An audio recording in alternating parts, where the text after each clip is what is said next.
In this video, I'm going to show you how to blend with more than 2 stamping blends.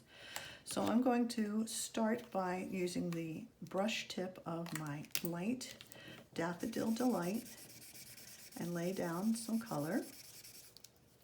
Then I'm going to take the brush tip of the dark Daffodil Delight and start in the light and lay down some more color. Then I'm going to take Pumpkin Pie because it is part of the flower that I'm going to make.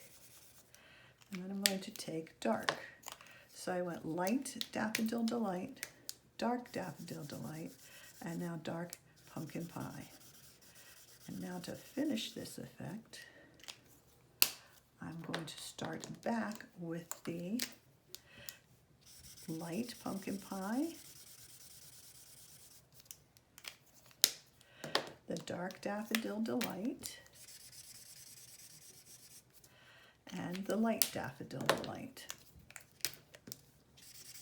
And then I'm going to use the light Daffodil Delight and come down through all the colors and blend all the colors together so that we get this nice ombre effect, and they will all blend into each other eventually.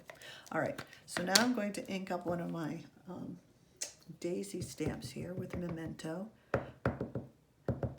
I stamp it after the fact, and then hopefully I made enough color on here for the entire flower. There we go. There it is. And then I'm going to, for the center of this flower, I'm going to use the center. I'm going to stamp it off once in Early Espresso, and then I'm going to stamp it onto crumb cake cardstock.